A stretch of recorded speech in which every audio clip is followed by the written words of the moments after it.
sobre esta pedra eu irei construir minha igreja,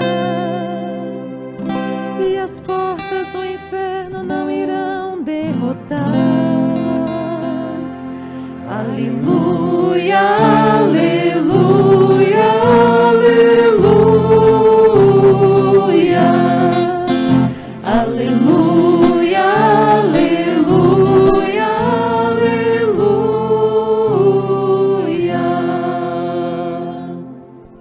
O Senhor esteja convosco.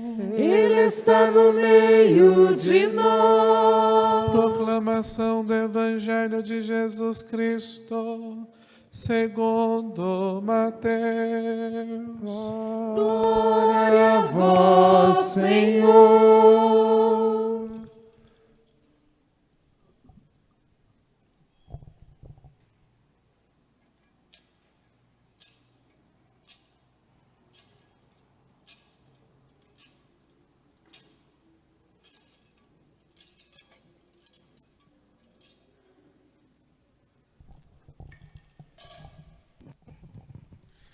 Naquele tempo, Jesus foi à região de Cesareia de Filipe e ali perguntou aos seus discípulos: quem dizem os homens ser o Filho do Homem? Eles responderam: alguns dizem que é João Batista, outros que é Elias, outros ainda que é Jeremias ou algum dos profetas. Então Jesus lhe perguntou: e vós, quem dizeis que eu sou? Simão Pedro respondeu: tu és o Messias, o Filho do Deus vivo. Respondendo Jesus lhe disse: feliz és tu, Simão, filho de Jonas, porque não foi o ser humano que te revelou isso, mas o meu Pai que está no céu.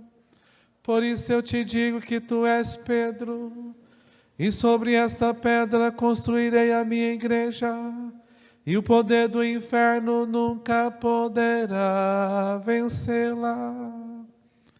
Eu te darei as chaves do reino dos céus. Tudo que tu ligares na terra será ligado no céu. Tudo que tu desligares na terra será desligado nos céus. Palavra da salvação. Glória a vós, Senhor. Podemos sentar um instante, peçamos a luz do alto. Deixa a luz do céu entrar. Deixa a luz do céu entrar. Deixa a luz do céu entrar. Deixa a luz do céu entrar. Abre bem as portas do teu coração e deixa a luz do céu entrar. Conforme o padre já introduziu no início, hoje a igreja celebra a solenidade de São Pedro e São Paulo, as duas principais colunas da igreja. Nós ouviremos no prefácio da missa que diz que os dois, por meios diferentes, congregaram na unidade a única igreja ou família de Jesus Cristo. Quando nós olhamos para Pedro, aquele que o Senhor escolheu entre os seus apóstolos para ser o ímpar entre pares, ou príncipe, ou primeiro, ele fez dele um ponto de unidade da igreja, refletindo, simbolizando o Cristo entre nós. Então todo corpo místico tem que ter uma cabeça. A cabeça é Jesus Cristo. E essa cabeça que é Jesus Cristo, que elevou ao céu, que derramou a alma, esse corpo que é o Espírito, a gente tem um Cristo visível, que é Pedro. Pedro é chamado para congregar essa igreja. É baseado na fé dele, agora Petrus, que ele vai construir ou levantar a sua igreja. Para que Pedro pudesse exercer bem esse encargo, o Senhor então lhe confiou também algumas graças. A primeira delas nós vemos no Evangelho. O Senhor deu a ele o carisma da verdade. O que as pessoas estão falando de mim? Olha, Jesus, tem muitas opiniões. Cada um fala uma coisa de ti. Tem uns que falam que o Senhor é um profeta, que o Senhor é Elias, que o outro é isso, que aquilo. Se você pegar também algumas comunidades que se dizem cristãs, ou até pessoas que não são cristãs, cada um vai dizer o que acha, o que pensa a respeito do Cristo. Só que Jesus Cristo não é uma coisa só que se conhece, assim como ele é uma pessoa, então é uma coisa que se encontra, né? Mas como nós vamos saber se aquilo que se fala de Cristo é verdadeiro? Aí então Jesus se vira para os seus apóstolos e pergunta: e vós? Quem dizem vocês que eu sou? Aí o silêncio. Aí Pedro levanta a mão e fala: eu sei, tu és o Filho Cristo, o Filho do Deus vivo. Essa resposta de Pedro, como o primeiro que professa a fé no Cristo, revela esse carisma da verdade, que depois se tornou dogma, né? Jesus diz no Evangelho: olha, Pedro, isso você não sabe por questão humana, da carne, por opiniões. Isso aí que você falou foi o meu Pai que te revelou. Então nós acreditamos, enquanto cristãos católicos, que o Papa tem essa assistência particular de Deus, esse carisma para confirmar os irmãos, para dizer a eles se eles estão no caminho certo, para se revelar qual é a verdade. Isso depois virou dogma, como eu falei. A igreja reconheceu no Vaticano I, Concílio Vaticano I, a infalibilidade papal. O que quer dizer isso? Quer dizer que em matéria de fé e de moral, o Papa não erra. Porque se eu falasse que ele erra, então não creio nesse carisma da verdade que ele tem. Claro que em assuntos de fé e de moral. Nas outras coisas, o Papa instrui a igreja. Claro que todo bom cristão deve atender e procurar fazer, mas não é dogma de fé. Não quer dizer que está errado, não quer dizer que é completo. Mas em termos de fé, onde o objeto é Deus e o Cristo, aonde o objeto também é como viver no Cristo, moral, então o Papa não erra. É da boca de Pedro que nós escutamos a manifestação de Deus em nós. Então, dessa forma, Pedro representa a autoridade da igreja. O Senhor veio, pregou, ensinou, salvou-nos, dando a vida, foi embora e deixou a igreja responsável para continuar a sua missão e revestiu ela de poder, de autoridade. Então Pedro representa essa autoridade, essa igreja hierárquica. Esse poder é monocrático, embora vivido de forma colegiada. É o colégio dos apóstolos. Mas é uma fé, né? Uma resposta de fé a uma graça divina. A igreja não é democrática, tipo que nem o Bolsonaro, né? A maioria nas urnas das eleições passadas, a maioria escolheu ele, pôs ele como presidente, deu poder para governar a nação. Não é assim, né? Embora os cardeais elegem o Papa, né? Mas tem todo um critério onde a igreja se manifesta, né? Até discernir ali nos escrutínios, né? Então nós cremos que a igreja é teocrática, vem de Deus, e não democrática, vem do povo. Embora Jesus fala que esse poder deve ser exercido para servir. Quanto mais você eleva-se na hierarquia, mais servo você tem que ser. Não é assim que ele fala? Eu, sendo o Senhor, vim vos servir e dar a vida para a vossa salvação. Eu chorei de muitos apóstolos, né? Porque o poder é um trem perigoso. O poder é dado para servir os irmãos. O poder não é dado para benefício próprio, para enriquecimento, como acontece em algumas comunidades cristãs, e já aconteceu, ainda acontece às vezes no meio católico. O poder é para servir. Você pega alguém e fala, coordena isso aqui para mim. Aí você dá a ele uma autoridade de organizar, de governar, mas na verdade ele está ali para ralar mais que os outros. O poder é para servir. Então Pedro representa essa igreja hierárquica, essa igreja com autoridade, né? Mas não só recebeu o carisma da verdade, diz o Evangelho, que ele também recebeu, certo, o poder do acesso. Isso é tremendo. O Papa recebeu, e ali o Colégio dos 12, recebeu, e aí a igreja recebeu o poder do acesso, daqui e lá. Então o que você ligar aqui, liga lá. O que você desligar aqui, desliga lá. Claro que esse poder de ligar e desligar aqui significa justamente o perdão dos pecados. Ou seja, a única coisa que pode tirar o céu de você.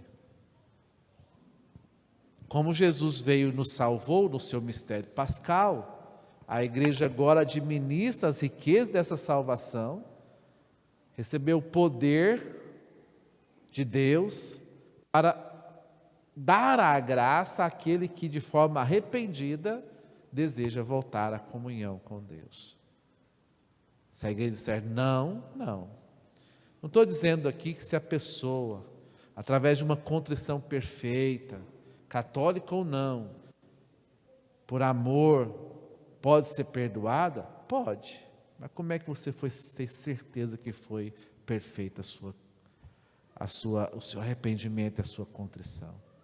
Mas quando você passa pela mão da igreja, você se arrepende dos seus pecados, você bate no peito, você confessa, e você escuta ali do padre, não é? Eu te absolvo dos seus pecados, você está perdoado. Graças a Deus, na minha vida, eu só neguei uma vez. Porque a pessoa não tinha as condições, não estava arrependida de verdade. Imagina você ouvir, né? Não tem jeito de te absolver. Então Deus não me perdoa desse jeito, não. Fechou. Claro que ao fazer isso provocou nela um arrependimento sincero. Aí ela veio realmente arrependida e a gente abriu de novo. Mas você vai pensar, mas o que você pensa que a igreja é para dizer quem vai para o céu, quem vai no céu? É a igreja. Foi Deus que quis assim. Foi esse poder que Deus deu à igreja. Não é? Claro que Ele está acima da igreja e Ele tem poder, Ele é o Senhor, né? Mas Ele deixou instituído assim. Mas além do carisma da verdade, do poder de acesso, ou seja, da chave, deu também a ele a graça de apacentar as ovelhas. Então não é só o carisma da verdade para não deixar as pessoas no erro. E não só o poder da chave para abrir ou fechar o céu, mas também para conduzir as pessoas até lá. Pedro, tu me amas mais do que esse? Eu amo, tu apacenta as minhas ovelhas. Então, dessa forma, Pedro confirma os irmãos na fé. E a gente se volta então para Roma, né, sede da igreja, porque lá está o corpo de São Pedro, né? A gente olha para lá e hoje nós vemos o Pedro de hoje, que é Francisco, o Papa de número 264, sucessor de Pedro. E nós olhamos esse homem responsável para conduzir esse rebanho, segurando no leme desse barco, em tempestades do mundo moderno, neomoderno, com o barco virando devido aos ventos, água entrando dentro dessa igreja, e ele tentando conduzir essa igreja rumo ao céu. Tem a visão de Dom Bosco, né, que o marinheiro ali do leme pilotando o Papa, e ele tentando passar o barco entre duas colunas, a Eucaristia e Maria, para você acertar o céu, né?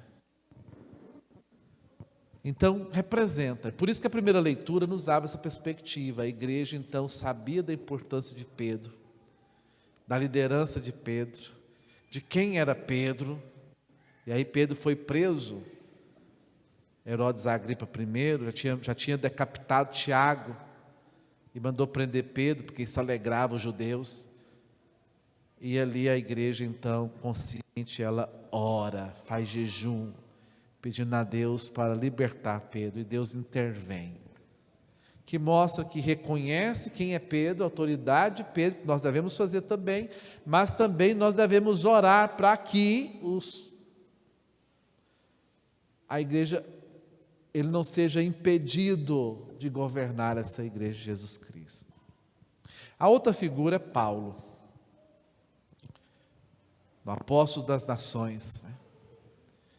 Ele congregou a igreja de outra forma. Ele não está no grupo dos 12, como ele mesmo diz, como abortivo, o Senhor me apareceu. Mas ele reconhece que trabalhou muito, até mais do que os superapóstolos, como eles chamam. E graças a Paulo, andando ali pelo Mediterrâneo, ele conseguiu fazer com que o evangelho chegasse muito longe. E pessoas pagãs foram atraídas a Cristo. E ele foi congregando os pagãos. E é graças a Paulo que hoje nós não somos uma seita judaica. É graças a Paulo que, movido pelo Espírito, de forma missionária, árdua, seu apostolado, que culminou depois no concílio de Jerusalém, no capítulo 15 dos Atos dos Apóstolos, aonde os cristãos vindo do judaísmo queriam obrigar os cristãos vindo do paganismo a passar por certas práticas judaicas, como a circuncisão, e Paulo falou: opa, não, basta a fé no Cristo, vai ser judeu de novo.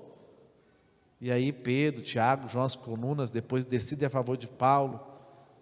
Então mostra a importância de Paulo, da sua conversão. O Senhor o escolheu no caminho de Damasco e fez ele um apostolado vivo.